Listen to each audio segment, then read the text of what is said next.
Bom, agora eu vou mostrar mais ou menos o funcionamento teórico do motor de Stirling. Essa animação ela foi encontrada no site How Stuff Works e ela não serve só para o modelo alfa, ela também serve para o beta e para o gama, apesar do design e a disposição dos cilindros serem ligeiramente diferentes. Mas enfim, quando o motor ele é ligado, a fonte quente começa a ser aquecida e isso causa uma expansão dos gases na fonte quente, fazendo com que o cilindro se desloque para baixo. Como esses dois cilindros eles estão conectados ao mesmo eixo, o fato desse cilindro ter se movimentado para baixo implica, de acordo com a sincronia do motor, que esse cilindro ele comece a se deslocar também para baixo e aí esse gás expandido que estava aqui ele é puxado para a fonte fria. Quando o gás chega na fonte fria, ele é resfriado e, por consequência, ele se contrai. Isso faz com que o cilindro que estava aqui embaixo ele seja puxado para cima, sem que, devido à sincronia do motor, o cilindro da fonte quente tenha que se deslocar para baixo.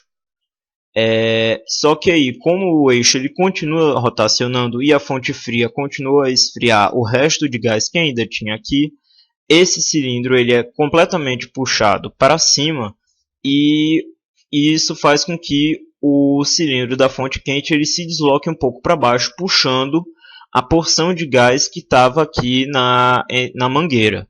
Quando esse gás chega novamente à fonte quente, ele é reaquecido e assim o ciclo se fecha e ele prossegue enquanto houver combustível na fonte quente.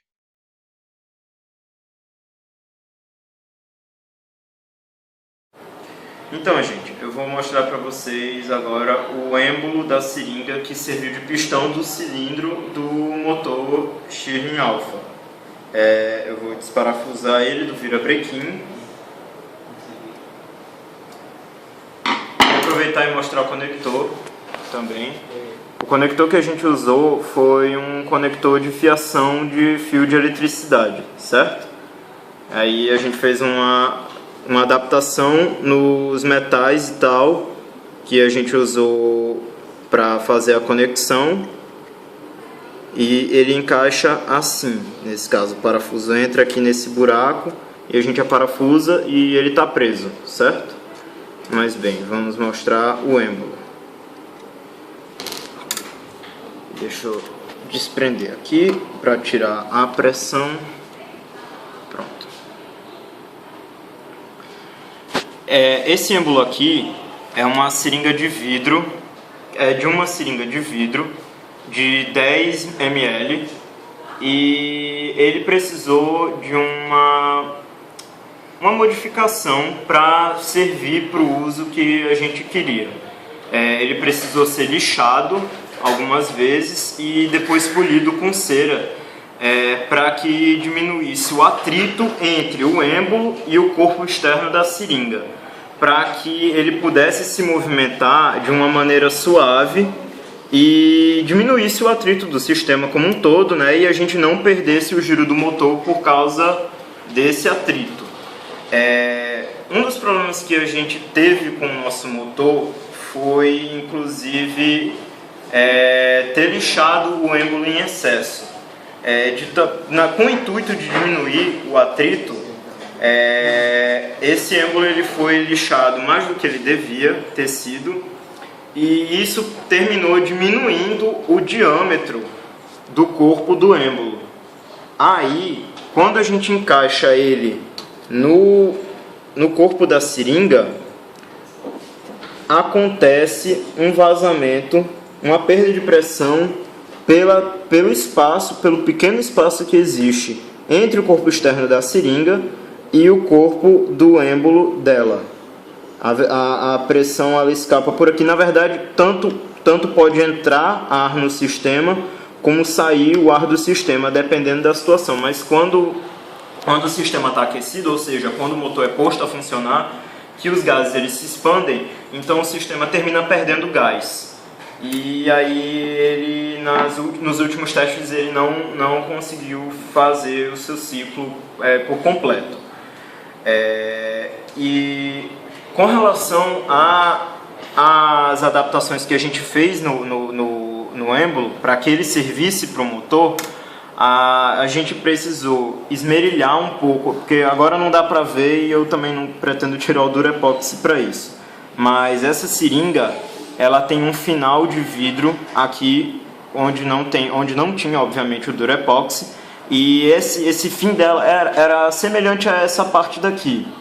Ele precisou ser esmerilhado para poder criar sulcos no vidro, de modo que o Durepoxy pudesse aderir a essa parte da seringa e pudesse ser feita essa adaptação aqui. A gente inseriu um pedaço de metal rígido no Durepoxy e, por sua vez, o Durepoxy prende esse pedaço ao êmbolo, e com ferro de solda a gente fez essa solda aqui para prender esta peça, que tem esse orifício, que é justamente onde entra o conector de fio de metal.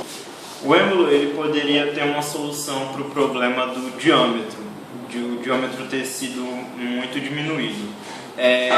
O grupo poderia ter compensado essa falha adicionando mais cera de polimento e deixando uma fina camada, de modo que evitasse perda de gás, perda ou ganho excessivo de gás dentro do sistema. Porém, essa alternativa ela não se mostrou viável, porque se encerássemos demais o êmbolo, ia, por consequência, aumentar o atrito. Então, o sistema ele ia começar a ficar travando e o motor ia perder rendimento. Então, agora eu vou mostrar para vocês como é que funciona o virabrequim. O virabrequim é essa peça aqui todinha que está sendo movimentada, certo? Ela precisa estar muito bem fixa por esse parafuso especial, que vai dessa ponta do virabrequim até a parte interna do disco, que não dá para mostrar porque tá tudo colado, e se eu descolar não vai dar para montar ele de novo, então eu vou deixar assim.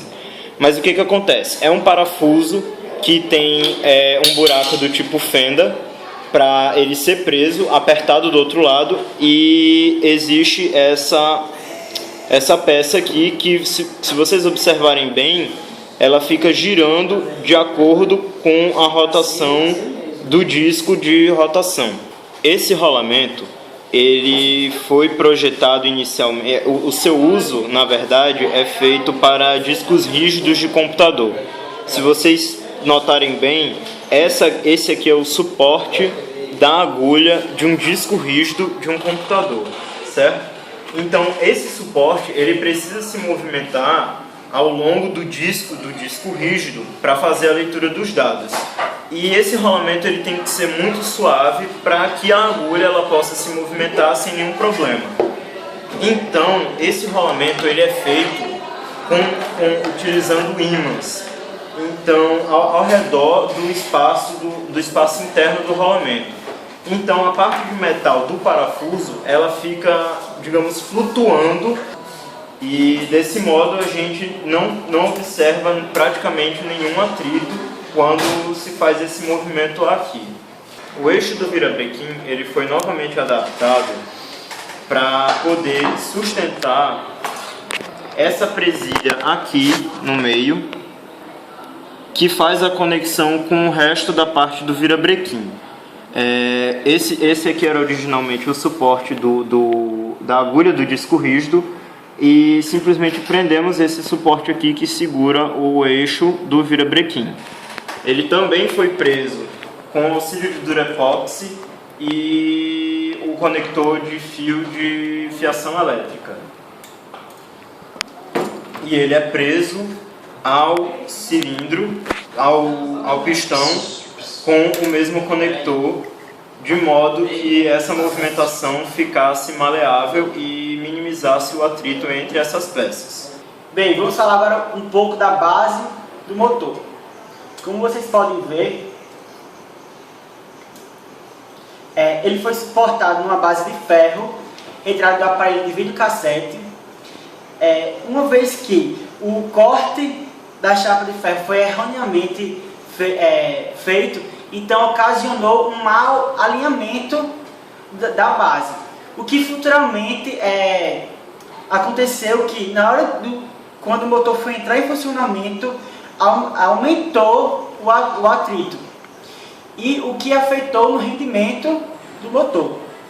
Vemos também que ela está um pouco amassada devido à fixação do motor na barra de ferro. Bem, vamos falar agora dos contrapesos.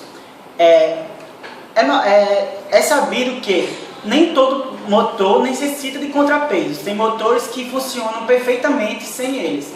Mas no nosso caso, nós necessitamos, pois queríamos aumentar a eficácia do motor e, consequentemente, o rendimento. Então nós pegamos um disco de uma liga metálica, cortamos ao meio, pesamos as duas partes para saber que eram iguais e instalamos no nosso eixo. A gente não conseguiu achar um suporte já feito. A gente teve que mandar fazer esses suportes, assim, cortar esse suporte.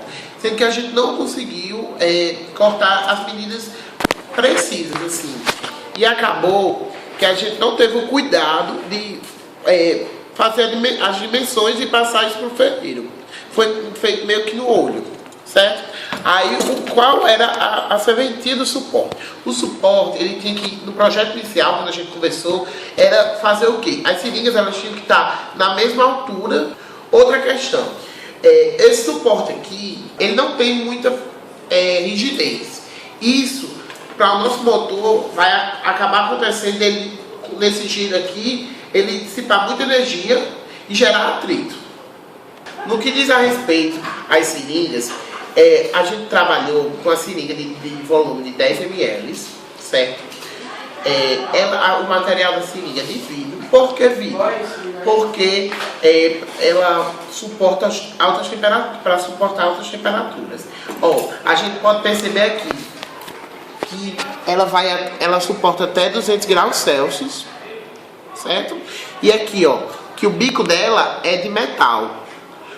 Tudo isso vai estar relacionado para ela poder suportar calor da fonte quente. A seringa uma vai funcionar como fonte quente, expandindo o gás, e outra como fonte fria, comprimindo o gás, fazendo o movimento para girar o nosso motor. Esse movimento de vai e vem. Falando um pouco agora do que pertence à mangueira, né? Interessante foi a questão dessa mangueira, porque tentamos vários dispositivos, como cobre, como um metal que tinha até no ferreiro lá, bem específico. Tentamos as mangueiras que como essa aqui, que trabalhamos em laboratório, feita de silicone. Contudo, toda vez quando ia testarmos o motor, notávamos que ela perdia um pouco o ar que estava dentro. E por estudos nós sabemos que quanto menor a área da mangueira, teremos uma maior pressão para sair da fonte quente para a fonte fria.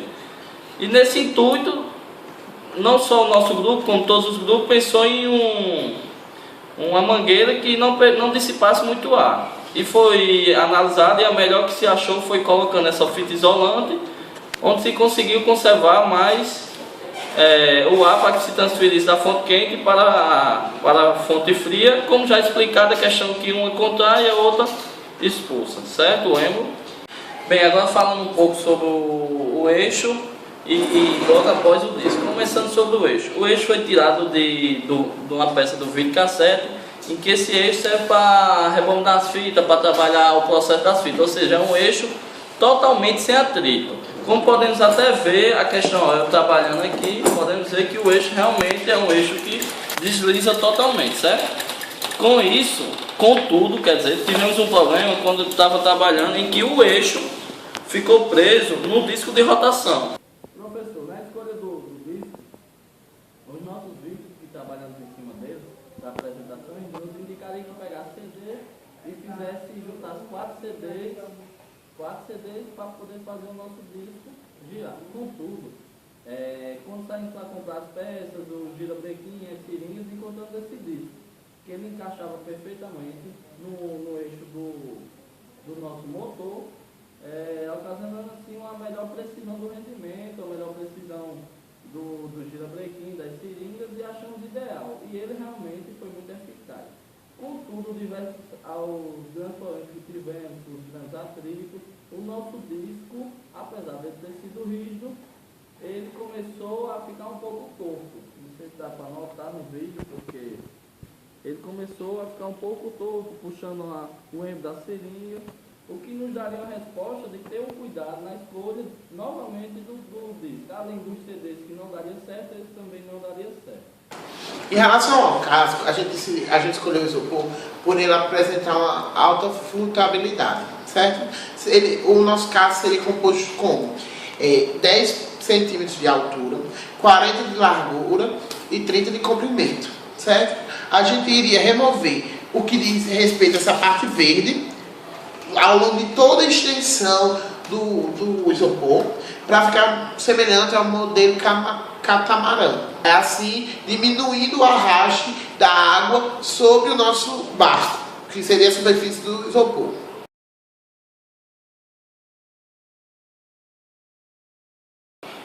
Como nós cortaríamos aqui onde tem a linha verde e faríamos um vão, nós colocaríamos para a propulsão no eixo de rotação, colocaríamos um elástico, e como nós podemos ver, iríamos passar por esse buraco e a posterior por um buraco feito no casco do barco, e que estaria ligado a um cooler de computador na parte inferior, na parte do vão do barco, que iria girar e empurrar a água e impulsionar o barco, dando assim a propulsão.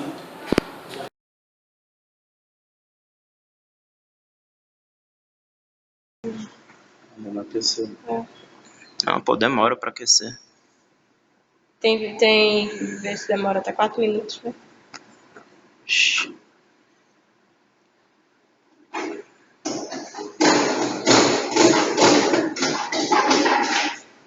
Caramba, a chama fica muito alta, velho.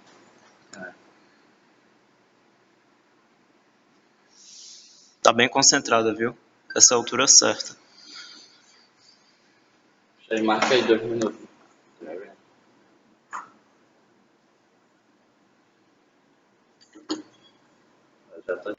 Eu tô com medo de vazamento. Nossa, aquele bicho. Vai da rosca? Não, vai dar rosca não. Vai dar rosca não. Aquele bicho pra isolar. De velho da rosca.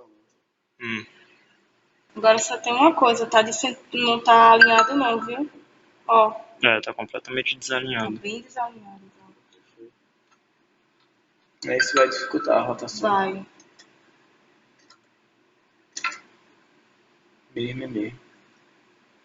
Porque tá torto, aí vai dificultar a rotação. Não, pô, mas isso aqui a gente já botou torto porque ele Ele não tá empatando a rotação. Eu acho que, ó, aqui tá derretendo, tá aquecendo demais, ó. Vai, ó, abriu, ó. Viu? Muito quente. Eu tô passando.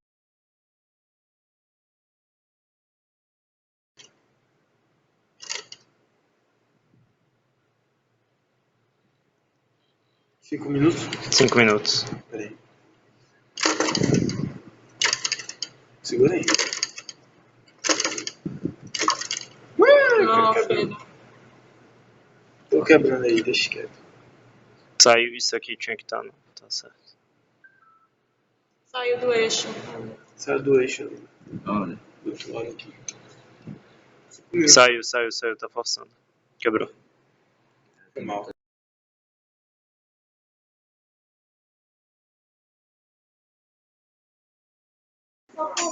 Tem que botar.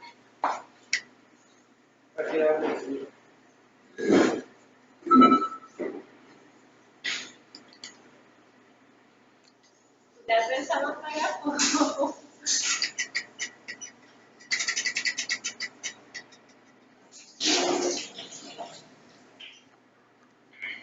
Cadê o marcador?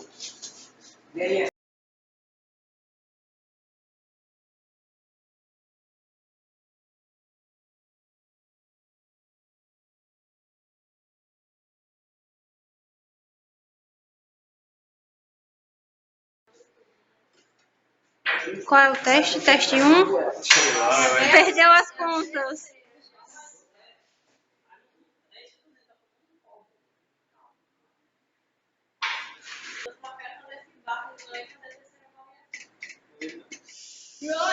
Olha.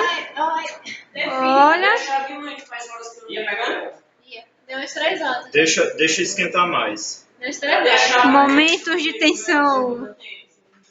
Tá aqui, Elvis. Deu zoadinho, viu?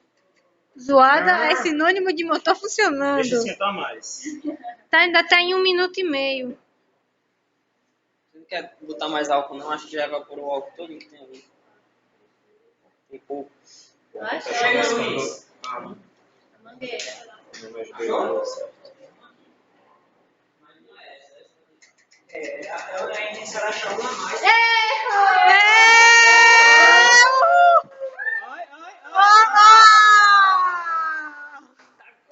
Opa, opa, opa, opa.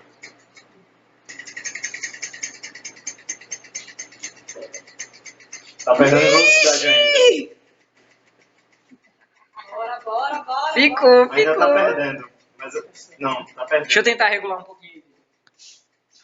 Aumentar um pouquinho. Caramba, ganhamos a noite. Tá perdendo, mas Tá tá primeiro, errando. viu? Deixa esquentar mais. Eu acho que faltou peso. Você ganhou. Peso onde? Aqui. Pra manter a quantidade de movimento?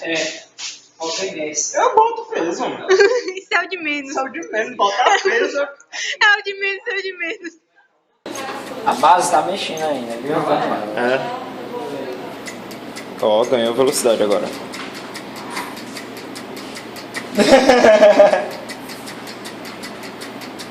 Tô me sentindo, viu, boy? Você é o mestre do estilo, cara. 3 em 1 e alfa. Bom, Deu certo. tá girando. Tá na Vamos mesma lá, vou tentar velocidade. regular mais um pouquinho. Tá na mesma velocidade.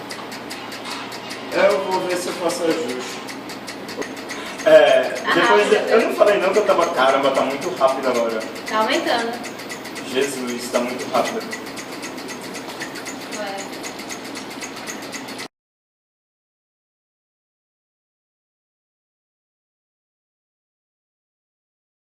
Então, agora eu vou falar um pouco dos números teóricos que envolvem o funcionamento do motor Stirling Alpha.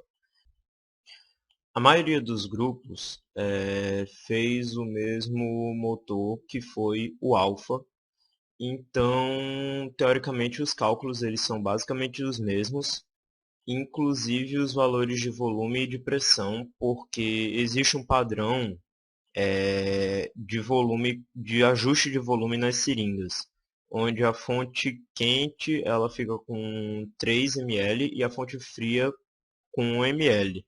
Então a variação de volume de pressão é teoricamente a mesma entre os motores que são alfa, salvo quando há algum vazamento, como por exemplo no meu motor, né? Mas enfim, fica complicado calcular isso de modo teórico. Então, vamos lá. A temperatura da fonte quente ela foi de 443 Kelvin. A temperatura da fonte fria foi a temperatura ambiente, 298 Kelvin. Pressão inicial a da atmosfera. A final foi 1,53 bar e a gente considerou, para a maioria dos cálculos, uma atmosfera só de oxigênio, cuja densidade é 1,44 kg por litro. O número de mols, então, de oxigênio foi 0,315. Então, vamos para a primeira etapa, a compressão isotérmica. Nessa etapa, o nosso trabalho é igual a menos a integral do volume 1 ao volume 2 da pressão à temperatura constante vezes o diferencial de volume. Só que como a gente está considerando o gás ideal, a gente faz uma substituição dessa pressão por nRT sobre V.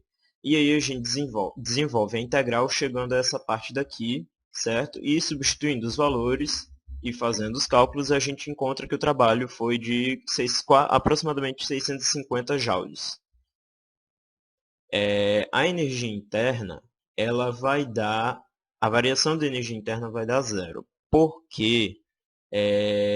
Nessa etapa, não temos uma variação de temperatura. Então, tudo que depende de um ΔT vai para zero. Se a gente considerar, por exemplo, a forma de Euler para o diferencial de energia interna, a gente teria, além desse termo daqui, que é a segunda parte da forma de Euler, a gente teria um dρu, dρt sobre AV constante vezes dt. Então, esse dt aí, ele vai para zero. Então, toda a primeira parte da forma de Euler vai para zero. E essa segunda parte aqui, que é a que sobra, essa segunda parte, ela também vai para zero por causa do experimento de Joule-Thomson. Então, toda variação de energia interna dá zero. A entalpia, ela acontece uma coisa parecida com a entalpia como aconteceu com a energia interna. Se a gente, por exemplo, considerar a forma de Euler para entalpia, a gente vai ter dρh, a primeira parte, né, que foi omitida aqui nesse cálculo. dρh, dρt, AP constante vezes dt. Então, como nessa primeira etapa não há variação de temperatura, toda a primeira parte de Euler, da forma de Euler para entalpia vai para zero. E aí sobra essa parte daqui. Só que, mais uma vez, pelo experimento de Joule-Thomson, essa parte ela vai para zero, então toda a nossa variação de entalpia nessa primeira etapa ela é igual a 0 Joule. O nosso calor ele pode ser calculado a partir da hora que a gente já sabe que nosso ΔU é igual a zero, né? O diferencial de energia interna é zero, então o ΔU vai ser zero. E então a gente joga o diferencial de troca de calor para o outro lado e a gente tem que o diferencial de troca de calor é menos o diferencial do trabalho. Então o nosso trabalho tem sinal oposto o nosso calor tem sinal oposto ao nosso trabalho. Nossa entalpia, como ela é irreversível, ela pode ser calculada simplesmente por diferencial de entropia igual a integral do diferencial de troca de calor sobre a temperatura. Ou simplesmente ΔS igual a calor sobre temperatura. Troca de calor sobre temperatura. E isso vai dar um resultado de menos 1,47 Joule por Kelvin. Agora vamos para a segunda parte, que foi a etapa entre os pontos 2 e 3 do gráfico, que é a expansão isométrica, a volume constante, né? Então, como não há variação de volume, não há por que ter trabalho. Portanto, ele é igual a zero.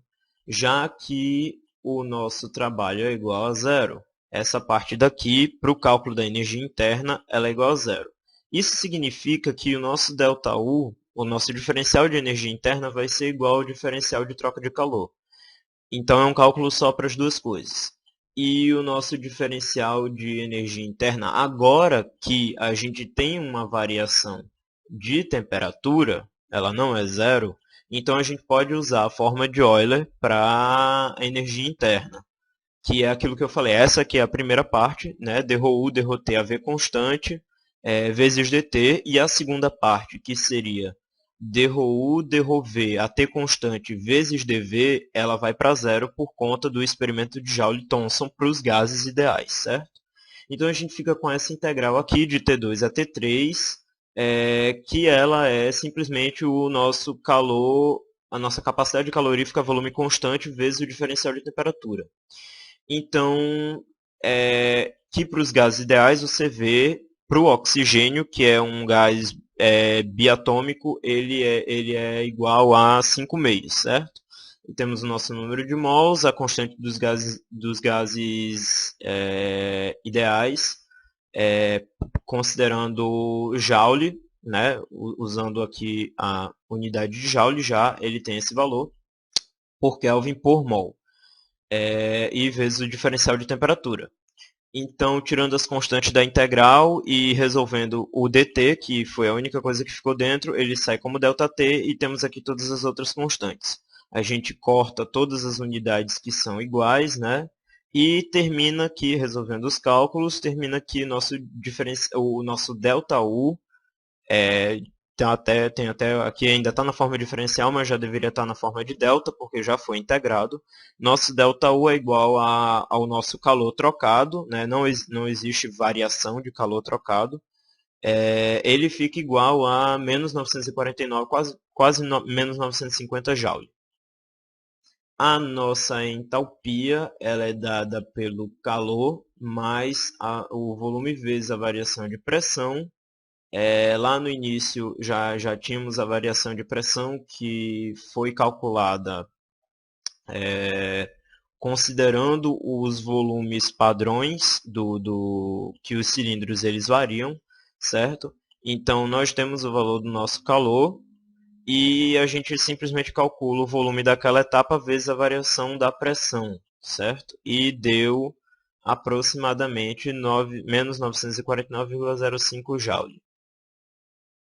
A entropia ela vai ser calculada pela integral do CV sobre T dt, de T2 a T3, certo?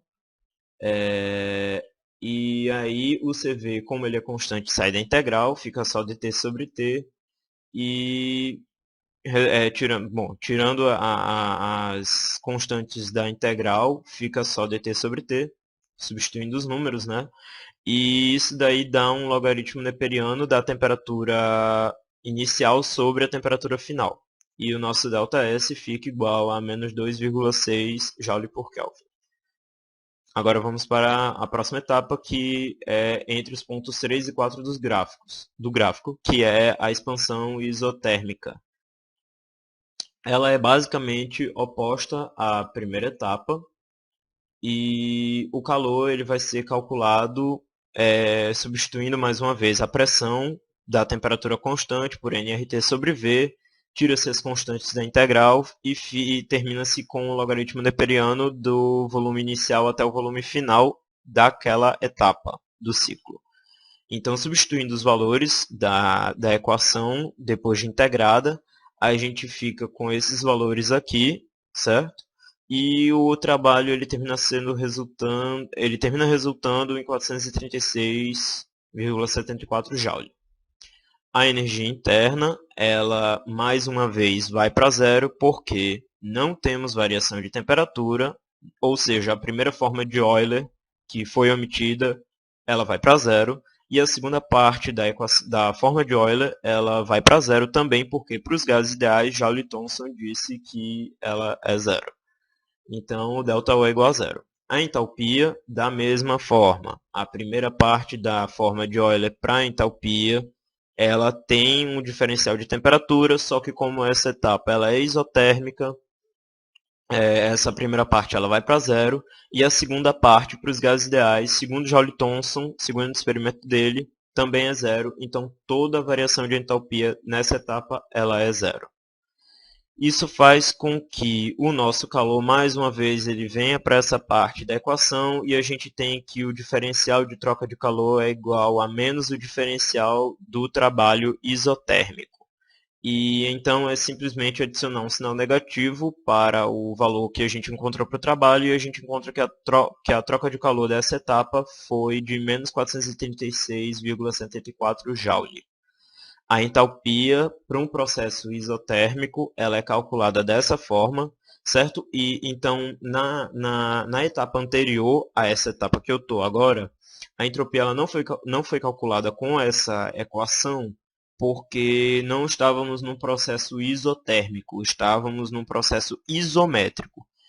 Por isso até que a gente usou o CV, que é a nossa capacidade calorífica a volume constante. Certo? Então, o cálculo do ΔS ele depende de como a etapa está ocorrendo.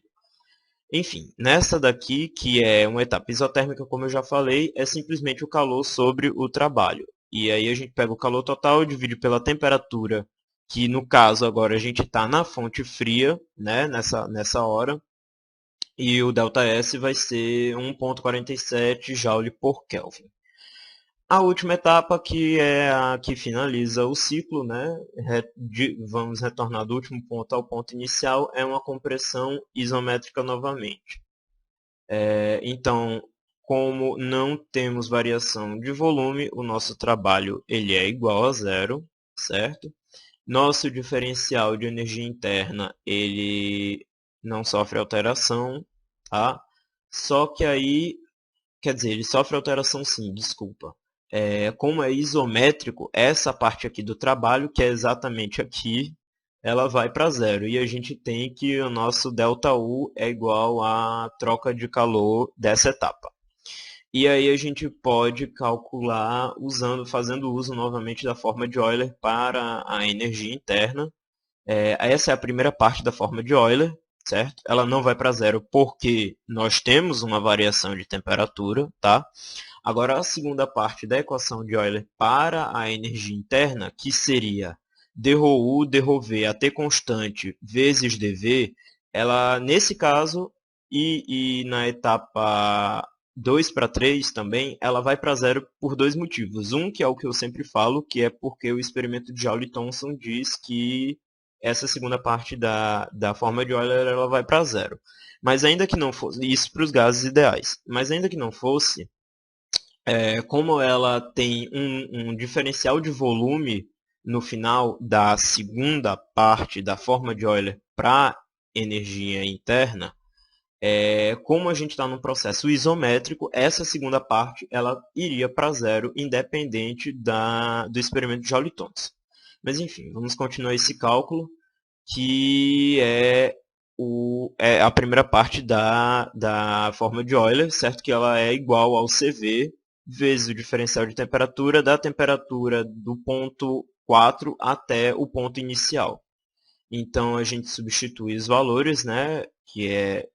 São esses aqui, essas temperaturas e os outros devidos valores. A gente tira as constantes da integral e fica só com o dt, que termina saindo da integral como ΔT. E a gente tem, resolvendo os valores, que o nosso ΔU é igual ao nosso Q, que é aproximadamente 950 Joule. A nossa entalpia ela é calculada pela fórmula padrão mesmo, que é o calor trocado a volume constante, mais o volume vezes uma variação de pressão que a gente já tinha daquela forma que eu expliquei, né? Porque os volumes dos cilindros eles têm um padrão para o motor alfa. Então é simplesmente resolver esses números aqui e a gente encontra um valor de aproximadamente 950 Joule. A entropia, como eu tinha explicado, a diferença de um cálculo de entropia de um processo isométrico para um processo isotérmico, nesse caso aqui, sendo o processo isométrico, a gente não pode usar aquela do calor sobre a temperatura.